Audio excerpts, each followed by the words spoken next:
नमस्कार. आपल्या सगळ्यांचे महाराष्ट्र सोशल न्यूज चॅनलमध्ये हार्दिक स्वागत. चला वळूया तर एका नवीन बातमीकडे. आजची बातमी.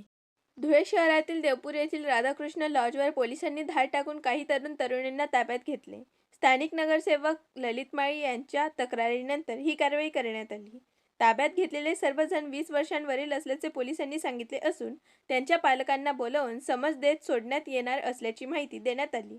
दरम्यान परिसरातील संशयास्पद लॉजिंग व्यवसायावर नियमित कारवाई करण्याची मागणी नागरिकांनी केली आहे. काल दत्त मंदिर परिसरातील सगळ्या लॉजवर कारवाईची मागणी करण्यासाठी पत्र आम्ही SP साहेबांना दिलं होतं. खरं तर दत्त मंदिर परिसरातील सगळ्या नागरिकांच्या भरपूर तक्रारी आजपर्यंत आल्या होत्या आणि आमचे जे प्रभागाचे ग्रुप आहेत त्या ग्रुपवरही तक्रारी चालू होत्या.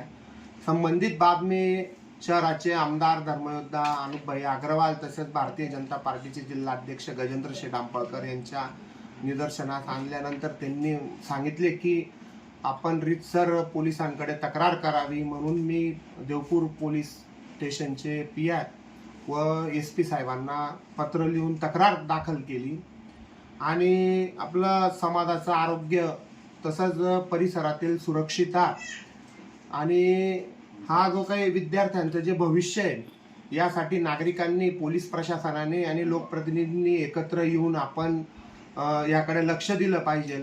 पोलिसांनी खरं तर पालकांनी मुलांच्या मोबाईलवर त्यांच्या क्लासेसच्या सर्व हालचालींवर त्यांची दिनक्रम जो काही आहे याच्यावर लक्ष देणं खूप गरजेचं आहे. त्यांचा जो मित्र परिवार आहे त्याकडेही लक्ष देणं गरजेचं आहे.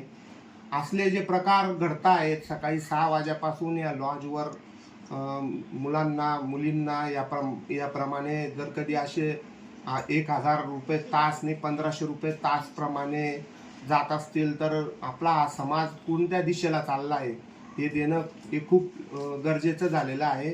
आज त्या पत्रावर कारवाई केली पोलिसांचं मी आज अभिनंदन करतो की त्यांनी लगेच त्या पत्राची दखल घेऊन इथल्या काही लॉजेसवर आज त्यांनी रेड केलेली आहे. त्या ठिकाणी बऱ्यापैकी त्यांना कपल सापडलेले आहे. सकाळी 9 वाजेपासून ही कारवाई सुरू झालेली आहे. 40-45 लोकांना त्यांनी पकडलेलं आहे. 18 वर्षाच्या वरील तरुणांना आणि तरुणींना ते समज देऊन त्या ठिकाणी सोडण्याचं काम करत आहे आणि 18 वर्षाच्या आतील असतील तर ते कारवाई करतील. त्याची पूर्ण माहिती मला काही अजून मिळालेली नाही आहे, पण याकडे पालकांनी खरंच लक्ष देणं गरजेचं आहे आणि आपल्या पाल्याकडे त्याच्या सर्व हालचालींकडे जागरूकपणे आपण लक्ष द्यावं. बातमी आवडल्यास चॅनलला लाईक व सबस्क्राईब करा व दररोज अशा नवनवीन बातम्या पाहण्यासाठी चॅनलला फॉलो करा. धन्यवाद.